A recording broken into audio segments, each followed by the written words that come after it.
பிதாவாகிய தேவனாலும் கர்த்தராகிய இயேசு கிறிஸ்துவினால் உங்களுக்கு கிருபையும் சமாதானமும் பெருகுவதாக. நாளைக்கு கூட நமக்கு ஜீவனை தந்ததும் இல்லாமல் தயையும் பாராட்டின தேவனை துதிக்கலாமா? பலவீன நேரம் என் கிருபை உனக்கு போதும், உன் பலவீனத்தில் என்பல் தருவேன் என்றே. பலவீன நேரம் என் கிருபை உனக்கு போதும், உன் பலவீனத்தில் என்பல் தருவேன் என்றே. நிழல் போல என் வாழ்வில் வருபவரே, விலகாமல் துணை நின்று காப்பவரே.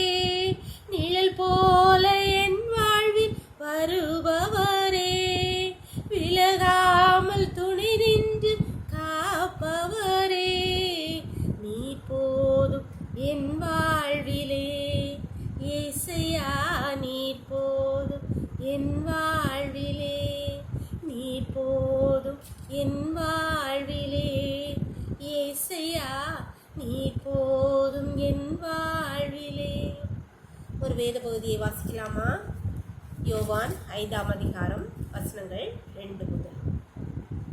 எபிரேய பாஷையிலே பெதஸ்தா என்னப்பட்ட ஒரு குளம் எருசலேமின் ஆட்டு வாசலிலேயே இருந்தது. அதற்கு 5 மண்டபங்கள் உண்டு.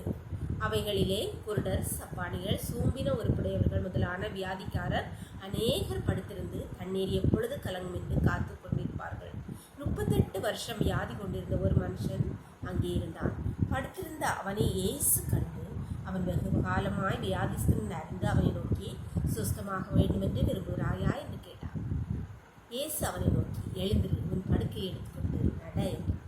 உடனே அந்த மனுஷன் சுஸ்தமாகி தன் படுக்கையை எடுத்துக்கொண்டு நடந்து போனான். அன்பான தேவனுடைய பிள்ளைகளே, இந்த வேத பகுதி நமக்கு ரொம்ப தெரிந்த பகுதிதான். எருசலேம் தேவாலயத்தின் ஆட்டு வாசலிலே அந்த பெதஸ்தா குளம் இருக்கிறது. அந்த குளத்தில் அநேக வியாதிக்காரர்கள் இருக்கிறார்கள். தேவதூதன் எப்பொழுது வந்து குளத்தை கலப்பான் என்று காத்து கொண்டிருக்கிறார்கள். அங்கே 38 வருட வியாதிக்காரன் ஒருவனும் இருக்கிறான். ஆனால் அவனால் ஒரு முறை கூட அந்த குளத்தில் முதலாவதாக இறங்கி போக முடியவில்லை. அதனால் 38 வருடமாக அங்கேயே இருக்கிறான்.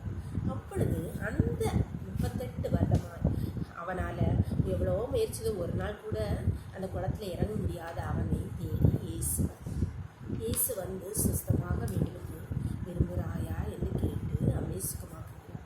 அன்பான தேவனுடைய பிள்ளையே, இதை போல பலவீனத்தோடு கஷ்டங்களோடு எத்தனை வருடங்களா நான் இந்த கஷ்டத்தில் இருக்கிறேன், எத்தனை வருடங்களாக என்னால் இந்த பிரச்சனையில் மீன் வர முடியும், எத்தனை வருடங்களாக இந்த பலவீனத்திலேயே இருக்கிறேன் அப்படின்னு கவலைப்பட்டு இருக்கேன். இப்பொழுது இயேசு உங்களை தேடி வந்திருக்கான். உங்கள்கிட்ட தான் எனக்கு இருக்கிறார். நீ விரும்புகிறாயா? சொஸ்தமாக விரும்புகிறாயா? இந்த பிரச்சனையிலேருந்து மீண்டு வரணும் விரும்புகிறாயா? இந்த கண்ணீரின் காதலிருந்து மீண்டு வரணும் விரும்புகிறாங்க. உங்கள்கிட்ட தான் கேட்குறாரு. நீங்களே இயேசுவாட சொல்லுங்கள். உங்களுக்கு என்ன தோணுதோ அதை இயேசுவாட சொல்லுங்கள். அவர் உங்கள் விண்ணப்பத்தை கேட்கிறவர்களாக இருக்கிற ஜெபம் பண்ணலாமா? எங்களை தர்மியான இருவேளைக்காக நன்றி. நாளை கூட எங்கள் ஆயுளோடு கூட்டிட்டு அன்று எங்களுக்கு தகையும் பாராட்டினீங்களப்பா, நன்றியப்பா. நாளை காலை முதல் இம்மட்டுமாய் உங்களுடைய பிள்ளைகள் ஒவ்வொருவரோட முந்தை கரம் கூட இருந்தபடியா, உங்களுடைய கிருபை தாங்கினபடியா நன்றி கர்த்தாவே. இந்த வேளையிலும் என்னோடு கூட ஜெபத்தில் இணைந்திருக்கிற ஒவ்வொரு பிள்ளைகளும் உங்களுடைய கரத்தில் தருகிறப்பா. பிள்ளைகள் கடந்து வந்த பாதைகளை நீ துணை நீர் கர்த்தாவே. இதை போல இந்த 38 வியாதிக்காரனை போல பெதஸ்தா குளக்கரையில் இருந்த அவனை போல அப்பா வியாதியோடு ஆண்டவர் வாழ்க்கையின் கடினத்தோடு கஷ்டங்களோடு எத்தனை வருடங்கள் நான் இந்த பிரச்சனையில் இருக்கேன், எத்தனை வருடங்களாக இந்த பயவனத்தோடு இருக்கிறேன்னு சொல்லுறேன்.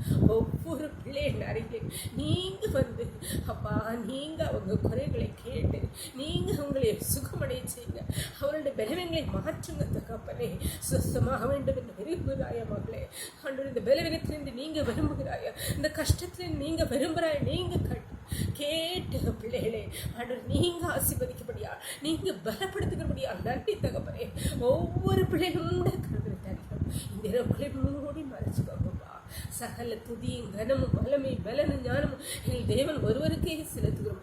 இயேசுவின் மூலம் எழுதியிருக்கும் பரலோகத்தின் தந்தை. ஆமென், ஆமென். God bless you. கர்த்தர் உங்களை ஆசீர்வதிப்பாராக.